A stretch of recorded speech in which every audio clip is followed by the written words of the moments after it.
बिस्मिल्लाहिर्रहमानिर्रहीम। अस्सलातु वस्सलामु अला खातिमुन नबिय्यीन। मेरा नाम है डॉक्टर मोहम्मद जावेद अवान।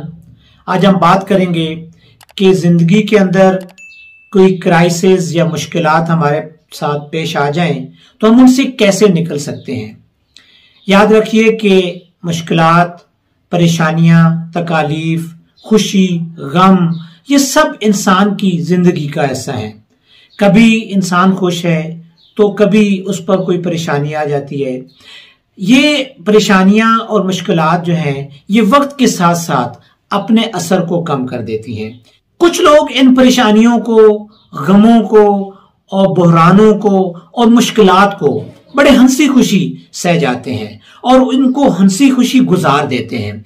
वो अपनी जिंदगी के अंदर इन परेशानियों या बहरानों को संवार नहीं कर लेते अपने ऊपर। वो हर चीज को, हर किस्म की जो मुश्किल है उससे निपटने के लिए कोई ना कोई तदबीर इख्तियार करते हैं। माहिरीन ने इन मुश्किलात से निकलने के कुछ तरीके बताए हैं। उनमें सबसे पहला तरीका यह है कि अपनी जिंदगी के अंदर कभी उम्मीद का दामन ना छोड़ें। अपने अल्लाह पर उम्मीद रखें। उम्मीद एक ऐसा नुस्खा है कि जो इंसान को मुश्किल से निकालने में उसकी बहुत ज्यादा मदद करता है। माहिरीन नफ्सियात के मुताबिक पुरुमीद लोग हमेशा खुश रहते हैं, वो तवाना रहते हैं, वो हिम्मत नहीं हारते। पुरुमीद लोग कभी हौसला नहीं हारते और ये हिम्मत और हौसला उनको उस मुश्किल से निकलने में मदद देती है। उम्मीद का दामन थामने वाले लोग हमेशा हर मुश्किल को इस तरीके से गुजार लेते हैं कि वो कहते हैं मैं इससे निपट लूंगा, ये गुजर जाएगी, ये चंद लम्हे है, ये थोड़े वक्त के लिए है और ये वक्त जो है बहुत जल्द गुजर जाएगा। जो लोग उम्मीद के दामन को थामे रखते हैं वो हमेशा मुश्किल से बहुत जल्दी निकल जाते हैं। किसी भी बहरान और मुश्किल से निकलने का एक दूसरा तरीका यह है कि एक वक्त में कोई एक काम का आगाज करें। जब इंसान के ऊपर कोई मुश्किल या कोई तकलीफ या कोई परेशानी आती है, इंसान को किसी बहरान का सामना होता है, तो वो हमेशा उसकी जो सोच होती है वो काम करना छोड़ देती है। वो एक वक्त में कोई फैसला नहीं कर पा रहा होता कि मुझे कौन सा काम करना है।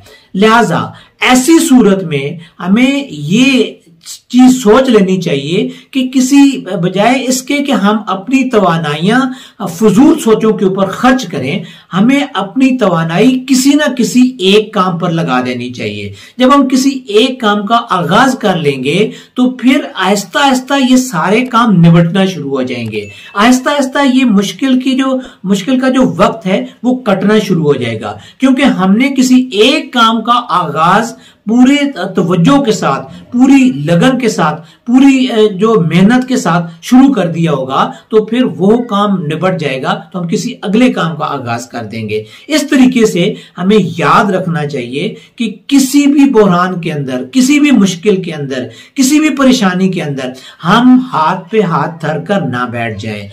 किसी बहरान से निपटने के लिए एक तीसरा तरीका यह है कि अपने एहतिमाद को बहाल रखें।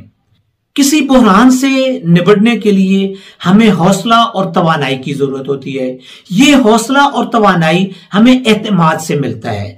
एतमाद का मतलब यह है कि अपनी अल्लाह की जात पर एतमाद रखना कि जिस अल्लाह ने हमें, जिस परवरदिगार ने हमें इस मुश्किल में डाला है, इस बहरान में डाला है, इस क्राइसिस में डाला है, वही इस क्राइसिस से हमें निकालेगा। वही अल्लाह की जात हमें इस मुश्किल से निकाल देगी। एक वक्त जरूर आएगा कि हम इस मुश्किल से निकलकर आसानी की तरफ चले जाएंगे। इस बात का एतमाद और इसके साथ साथ अपने ऊपर एतमाद कि मैं इस मुश्किल से निकल जाऊंगा, मैं इस क्राइसिस का मुकाबला करने की सलाहियत रखता हूं, मैं इस परेशानी से निकलने की सलाहियत रखता हूं। जब आपको अपने ऊपर एतमाद होगा, अपने अल्लाह की जात पर एतमाद होगा, तो फिर आप उस मुश्किल से बहुत जल्दी निकल जाएंगे। उस बहरान का मुकाबला करने की सलाहियत आपके अंदर पैदा हो जाएगी। और बहरान से निकलने का एक चौथा तरीका यह है कि हम अपना जायजा लेते रहें, हालात का जायजा लेते रहें। सिर्फ उम्मीद के ऊपर बैठ जाना, सिर्फ पुरुमीद हो जाना कि हर काम खुद ब खुद हो जाएगा, ऐसा नहीं होता।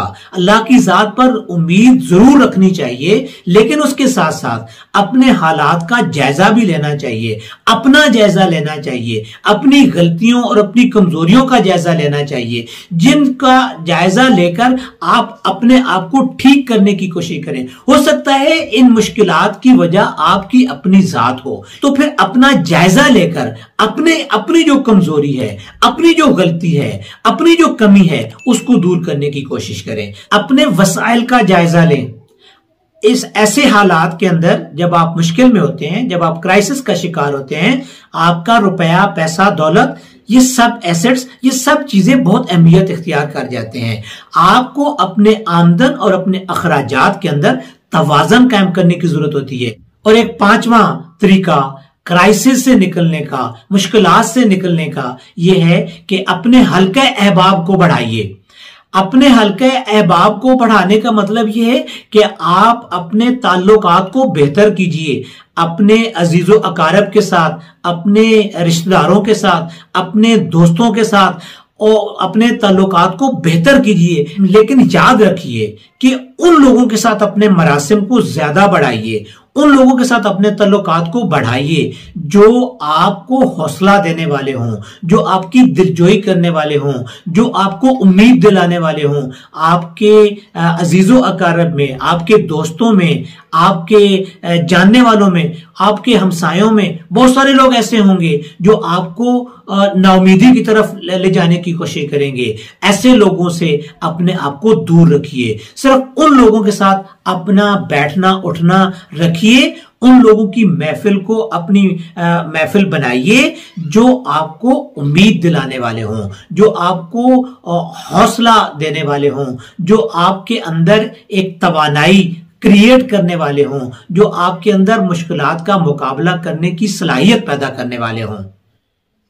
और मुश्किलात और बहरान से निपटने का एक छठा तरीका माहिरीन ने हमें यह बताया कि अपने आप को अमल पर आमादा कीजिए, काम करने पर आमादा कीजिए।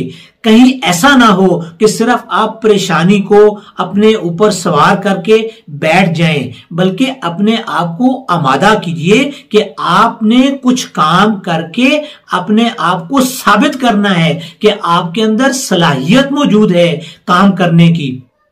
जो लोग काम करके अपने आप को बदल लेते हैं, तो वो लोग आने वाले किसी बहरान से निपटने की अपने अंदर सलाहियत पैदा कर लेते हैं। और एक सातवां तरीका जो किसी भी बहरान और मुश्किल से निकलने का है, वो अल्लाह की जात के सामने, अपने परवरदिगार के सामने अपनी जो बेबसी है उसका इजहार करना है, उसके सामने अपने हाथ फैलाने हैं, उसकी बारगाह में दुआ करनी है और अपनी बेबसी को मानकर कि ऐ अल्लाह मैं बेबस हूं, मेरे इख्तियार में कुछ भी नहीं है, तू ही फजल करने वाली जात है। जब तक तेरा फजल नहीं होगा, जब तक तेरा करम नहीं होगा, मैं इस मुश्किल से नहीं निकल सकूंगा। मेरे इख्तियार में कुछ भी नहीं है, मैं बहुत कमजोर हूं, मैं बहुत नातवा हूं, मुझे ताकत अता कर दीजिए। ऐ अल्लाह मुझे इस बहरान से, इस मुश्किल से निकलने की